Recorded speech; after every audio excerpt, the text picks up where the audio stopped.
Mauritius பிரதமரா பதவியேற்றிருக்க இந்திய வம்சாவளியைச் சேர்ந்த நவீன் ரங்கூலம்க்கு இந்திய பிரதமர் நரேந்திர மோடி வாழ்த்துக்களை தெரிவிச்சிருக்காரு. யார் அந்த நவீன் ரங்கூலம்? எப்படி மொரீஷியஸுடைய பிரதமர் ஆனார்? இவருடைய குடும்ப பின்னணி என்ன? எப்போ இவங்கெல்லாம் மொரீஷியஸுக்கு போனாங்க? எப்படி இவ்வளோ பெரிய உயர் பதவியை அவரால் அடைய முடிச்சுது? இதெல்லாம் தான் இந்த வீடியோவில் விரிவாக பார்க்க போகிறோம். நவீன் ரங்கூலம் ஜூலை 14, 1947 மொரீஷியஸுடைய தலைநகரான போர்ட் லூயிஸ்ல பிறக்கிறாரு. அப்பனா இவர் பிறக்கிறதே மொரீஷியஸ்லங்கிறப்போ இவருடைய அப்பாவோ இல்லை தாத்தாவோ இவருக்கு முன்னாடியே மொரீஷியஸ்க்கு இருக்காங்க, மொரீஷியஸ்க்கு போயிட்டாங்க அப்படிங்கிறத நம்மளால புரிஞ்சுக்க முடியுது. நவீன் ரங்கூலம் தொழிலாளர் கட்சி, அதாவது லேபர் பார்ட்டியுடைய தலைவராக இருக்காரு. அவருடைய பொலிட்டிக்கல் கரியர் பார்த்தோம்னா 1991 தான் முதல்ல எலெக்ஷனில் போட்டி போடுறாரு. 91 to 95 எதிர்க்கட்சி தலைவராக தேர்ந்தெடுக்கப்படுறாரு. 1991 to 95 வந்து அப்போசிஷன் லீடராக இருக்காரு. 95 to 2000 பிரதமராகவும், 2000 to 2005 வந்து திரும்பவும் அப்போசிஷனில் இருக்காரு. 2005 to 2014 10 இயர்ஸ் வந்து பிரைம் மினிஸ்டராக மொரீஷியஸ்க்கு இருக்காரு. இவர் 14ல் அந்த 10 இயர்ஸ் முடிச்சதுக்கப்புறம் 14 to 24 வந்து இப்போ யாரை தோற்கடிச்சு பிரதமராக ஆயிருக்காரோ பிரவீன் குமார் ஜூக்நாத் தான் வந்து 10 இயர்ஸ் வந்து நவீனை தோற்கடிச்சு பிரதமராக இருக்காரு. இப்போ திரும்பவும் அவரை தோற்கடிச்சு 24ல் நவீன் ரங்கூலமே வந்துட்டாரு. இப்போ நவீன் ரங்கூலம் 1947 வந்து பிறக்கிறாரு. அவருடைய அப்பா பார்த்தோம் அப்படின்னா சிவசாகு ரங்கூலம் அண்ட் அவங்க அம்மா வந்து சுஷில். இவங்க 2 பேருக்கும் பிறந்தவர் தான் நவீன் ரங்கூலம். இவர் அங்கே இருக்கக்கூடிய ராயல் காலேஜ் அப்படிங்கிற ஒரு காலேஜில் மெடிசன் படிக்கிறார். ஃபிசிஷியன் அண்ட் சர்ஜன் ரெண்டுமே வந்து படிக்கிறாரு. படித்து முடிச்சுட்டு அரசியலுக்கு வரணும் அப்படிங்கிற ஒரு நிலை எப்போ உருவாகுதுன்னா 1985 அவங்க அப்பா சிவசாகர் ரங்கூலம் இறந்துடுறாரு. அவருமே வந்து ஒரு அரசியல்வாதி தான். சொல்ல போனால் சிவசாகர் ரங்கூலம் வந்து மொரீஷியஸுடைய கவர்னர் ஜெனரலாக இருந்தவர். முதல் first chief minister of Mauritius and first prime minister of Mauritius அப்படின்னே சொல்லலாம். ஸோ சிவசாகர் ரங்கூலோடைய பையன் தான் வந்து நவீன் ரங்கூலம்.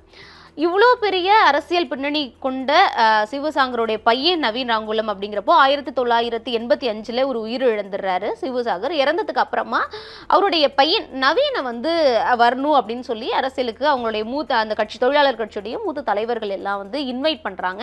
ஆனால் நவீன் என்ன பண்ணுறாருனா அவங்க அப்பா இறந்த உடனே கனடாவுக்கு போயிடுறாரு. கனடாவுக்கு போயிட்டு அங்கே வந்து படிக்க ஆரம்பிக்கிறாரு. ஆனால் இவங்க திரும்ப வரணும், எலெக்ஷனில் போட்டி போடணும் அப்படின்னு அவரை இன்வைட் பண்ணுறாங்க. அதுக்காக திரும்ப வராரு. வந்தாலும் அவர் படித்த மெடிசனை வச்சு அங்கே இருக்கக்கூடிய ஹாஸ்பிட்டல்லையே வந்து ஒர்க் பண்ண ஆரம்பிக்கிறாரு. 1985 to 1987 வரைக்கும் 2 இயர்ஸ் வந்து ஒர்க் பண்ணுறாரு. ஒர்க் பண்ணிட்டு திரும்பவும் வந்து போயிடுறாரு. லண்டனில் இருக்கக்கூடிய London School of Economics and political சயின்ஸில் வந்து லா படிக்க ஆரம்பிக்கிறாரு நவீன் ரங்கூலம். அங்கே லா படித்து முடிக்கிறாரு. 1991 திரும்பவும் ரிட்டன் மொரீஷியஸ் வராரு. அப்போ தான் அவருடைய ஃபர்ஸ்ட் ஜெனரல் எலெக்ஷனில் வந்து போட்டி போடுறாரு. அப்போது அவர் வந்து தோல்வி அடைகிறாரு. முதல்ல எதிர்க்கட்சி தலைவராக 1991 to 1995 இருக்கார். அப்போது நவீன் ரங்கூலமே இது வரைக்கும் ஏறத்தாழ 15 வருடங்கள் வந்து பிரதமராக இருந்திருக்காரு. அதுக்கு முன்னாடி மொரீஷியஸுடைய முதல் சீஃப் மினிஸ்டர் அண்ட் பிரைம் மினிஸ்டராக அவங்களுடைய அப்பா சிவசாகர் ரங்கூலம் இருந்திருக்காரு. அப்போனா யார் முதல்ல இந்தியாவிலேருந்து மொரீஷியஸுக்கு அவங்க குடும்பத்தை சார்ந்தவங்க போனா அப்படிங்கிறத பார்க்கணும். அதுக்கு முன்னாடி இந்தியாவில் இவங்க எந்த மாநிலத்தை சேர்ந்தவங்க அப்படிங்கிறத பார்த்தோன்னா பீகார் மாநிலத்தை சேர்ந்தவங்க. பீகாரில் இருக்கக்கூடிய ஹாரிகான் அப்படிங்கிற ஒரு வில்லேஜில் இருக்குது. அந்த வில்லேஜ் வந்து போஜ்பூர் அப்படிங்கிற ஒரு மாவட்டத்தில் இருக்குது. ஸோ பீகார் மாநிலத்தை சேர்ந்த மோஹித் தான் வந்து முதல்ல மொரீஷியஸுக்கு போகிறார். அதாவது தற்போதைய மொரீஷியஸ் பிரதமரான நவீன் ரங்கூலத்துடைய தாத்தா மோஹித் ரங்கூலம் தான் முதல்ல மொரீஷியஸுக்கு போகிறாரு. 1980களிலேயே அவர் வந்து கப்பல் மூலமாக தன்னுடைய 18வது வயதில் அவர் வந்து ஹிந்துஸ்தான் அப்படிங்கிற ஒரு கப்பல் மூலமாக மொரீஷியஸுக்கு போகிறாரு.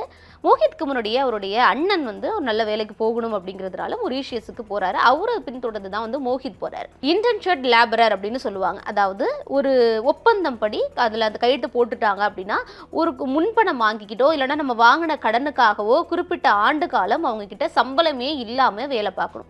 அப்படி சம்பளமே இல்லாமல் வேலை பார்க்கறதுக்கு தான் முதல்ல மோஹித் வந்து போகிறாரு. அங்கே போய் வேலை பார்க்குறாரு. வேலை பார்த்ததுக்கு பிறகு ஒரு குறிப்பிட்ட ஆண்டு காலம் கழிச்சு அங்கே குயின் விக்டோரியா சாகர் பேலஸ்க்கு வந்து அவர் இடம் மாறுறாரு. அங்கே வரப்போ தான் வந்து பாஸ்மதி அப்படிங்கிற மொரீஷியஸ் நாட்டை சேர்ந்த ஒரு விடோ, அதாவது விதவையை வந்து கல்யாணம் பண்ணிக்கிறாரு மோஹித். அந்த பாஸ்மதி அப்படிங்கிறவங்களுக்கு ஆல்ரெடி 2 மகன்கள் வந்து இருக்காங்க. ஸோ மோஹித் வந்து பாஸ்மதியை வந்து கல்யாணம் பண்ணுறாரு. அவங்களுக்கு அதுக்கப்புறம் பிறந்தவங்க தான் வந்து சிவசாகர் ரங்கூலம் அப்படின்னு சொல்கிற தற்போதைய பிரதமராக இருக்கக்கூடிய நவீன் ரங்கூலத்துடைய அப்பா. ஸோ அரசியலுக்கு முதல்ல மொரீஷியஸ்க்கு வந்து இண்டிபெண்டன்ஸ் கிடைச்சு அதுக்கப்புறமா வந்து சுதந்திரத்துக்கு பிறகாக அரசியலுக்கு வந்து மொரீஷியஸுடைய முதல் பிரதமராக வந்து சிவு சாகுர் ராங்குலம் தான் வந்து ஆகுறாரு. அதற்கு பிறகு அவருடைய வாரிசாக இருக்கக்கூடிய நவீன் ராங்குலம் தான் வந்து இப்போ வந்து பிரதமராக வந்து வின் பண்ணி வந்திருக்கிறாரு. இதில் இன்னொரு முக்கியமான விஷயம் நம்ம கவனிக்க வேண்டியது என்ன அப்படின்னா, இப்போ நவீன் ராங்குலம் யாரை தோற்கடிச்சிருக்காரு அப்படின்னு பார்த்தோம்னா பிரவீன்குமார் ஜகுநாத் அப்படிங்கிறவர் தான் வந்து தோற்கடிச்சிருக்காரு. இந்த ஜுக்நாத்துமே வந்து பார்த்தோம் அப்படின்னா வந்து இந்திய வம்சாவளியை சேர்ந்தவர் தான். அவர் வந்து உத்தரப்பிரதேச மாநிலத்தை சேர்ந்தவர். ஏறத்தாழ மொரீஷியஸுக்கு சுதந்திரம் கிடைச்சதுக்கு பிறகாகவே பார்த்தோம்னா இந்திய வம்சாவளியை சார்ந்தவங்க தான் வந்து மொரீஷியஸ் வந்து ஆட்சி பண்ணியிருக்கிறாங்க. ஆட்கள் மாறலாமே தவிர ஆனால் அவங்க எல்லாருமே வந்து இந்திய வம்சாவளியை சேர்ந்தவங்களா தான் இருக்காங்க. இப்போ நவீன் ராங்குலம் எடுத்துக்கிட்டோம் அப்படின்னா இவர் மேலே ஏதாவது கிரிமினல் கேசஸ் இருக்கா அப்படின்னு பார்த்தா 2 முறை வந்து கைதாகி இருக்கிறாரு. பிரிட்டிஷ் போலீஸார் ஒரு முறை வந்து அவர் படிக்கிறதுக்காக அங்கே போயிருக்கிறப்போ லண்டனில் வந்து கைது பண்ணியிருக்கிறாங்க. எதுக்காக அப்படின்னு பார்த்தோம்னா ஆல்கஹால் வந்து ஓவராக கன்சியூம் பண்ணிட்டு டிரைவ் பண்ணதுனால அவர் ஒரு முறை வந்து கைது பண்ணியிருக்காங்க.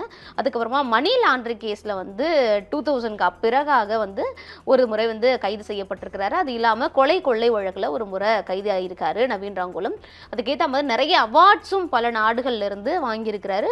குறிப்பாக இந்தியா முதற்கொண்டு பல நாடுகள் மூலமாக நவீன் ராங்குலமுக்கு நிறைய அவார்ட்ஸும் வின் பண்ணியிருக்காரு.